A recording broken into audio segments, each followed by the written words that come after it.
Hello friends, आज की हमारी कहानी है ससुराल का पहला दिन। बात मेरे ससुराल के पहले दिन की है। मेरी शादी 3 वर्ष पूर्व 28 फरवरी 2017 को हुई थी। हम लड़की वाले वृंदावन से कोलकाता शादी करने आए थे। शादी पूरी तरह से मारवाड़ी तरह से हुई। कोलकाता की शादी उत्तर भारत की शादी से बिल्कुल उलट होती है। उत्तर भारत में शादी शुरू ही 9 या 10 बजे से होती है। बारात ही रात 9-10 बजे तक आती है और सुबह 3 या 4 बजे फेरे होते हैं। जबकि कोलकाता कोई भी समुदाय, चाहे बंगाली हो, बिहारी हो या राजस्थानी, सभी को रात को 12 बजे से पहले तक ही शादी निपटानी होती है। शादी का हॉल या ग्राउंड की रात 12 बजे तक ही होती है।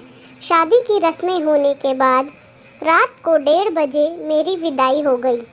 अपने परिवार को छोड़ दूसरे परिवार को अपनाने के लिए मैं अपने पिया के साथ ससुराल आ गई। रात को मम्मी यानी सासू माँ ने एक नाइटी देते हुए कहा, सुबह से लहंगा पहने हो, इसे बदल लो और सो जाओ। बहुत ज़्यादा थकी होने के कारण मुझे नींद भी नहीं आ रही थी। करीब 4 बजे मैं सो गई और फिर सुबह 6 बजे उठ गई। नया माहौल होने के कारण, नए रिश्ते होने के कारण कुछ समझ नहीं आ रहा था। मैं नहाकर जब आई तो मम्मी बोली, शादी का लहंगा दोबारा पहन लो। मैंने तैयार होने के लिए जैसे ही कॉस्मेटिक बैग निकालने की मांगा, ससुराल में सभी मेरा बैग ढूंढने लगे, पर बैग ही नहीं था। खैर, उस वक्त मेरे छोटे बैग में लिपस्टिक और काजल, कुछ हल्का फुल्का सामान था। काम चल गया। ससुराल में शादी का जोड़ा पहनकर मंदिर जाते हैं। हमें 2-3 मंदिर ले जाया गया। पूजा करके हम घर आ गए। मम्मी बोली, आज के दिन मायके की साड़ी पहनते हैं, पर घर आकर पता पड़ा बैग हाउस में ही छूट गया। इतने में मेरी मम्मी का भी फ़ोन आ गया कि तुम्हारे कपड़ों का बैग यहीं छूट गया। मेरे ससुराल की तरफ से चढ़ाई कुछ साड़ियाँ भी उसी बैग में थी। जो ससुराल में साड़ियाँ मेरे लिए चढ़ाई गई वो काली नीली थी, जो कि पहन नहीं सकते थे। वहीं गेस्ट हाउस भी ससुराल से काफ़ी दूर था। कौन जाता या आता, तब तक ताई चाची भी आ गई। अब मुझे लहंगा बदलकर साड़ी पहननी थी। ब्लाउज़ भी नहीं था। मेरी नंद ने लहंगे के ब्लाउज़ से मिलती हुई गोटा वर्क पीली साड़ी दी। साड़ी मेरे लहंगे के ब्लाउज से एकदम परफेक्ट मैच कर रही थी। अब थी परेशानी, साड़ी कैसे पहनूं। साड़ी कंधे पर पिनअप कर ली, पर सामने की प्लेट कैसे बनेगी। सासू माँ ने प्लेट बना दी, पर वो भी नहीं पहना पाई। बहुत फिसलने वाला कपड़ा था।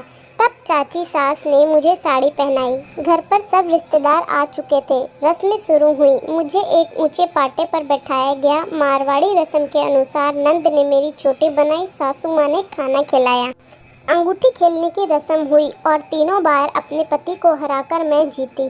शाम तक सभी रिश्तेदार जा चुके थे।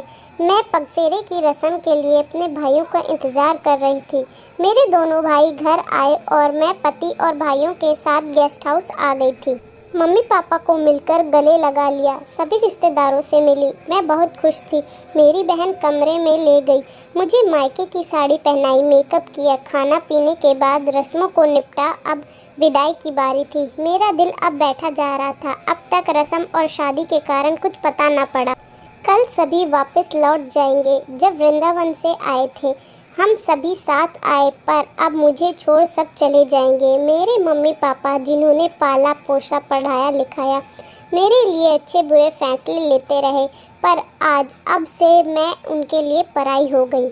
मम्मी बोल रही थी, ये सामान रख लेना, वो बैग रख लेना। मैं अब रो रही थी।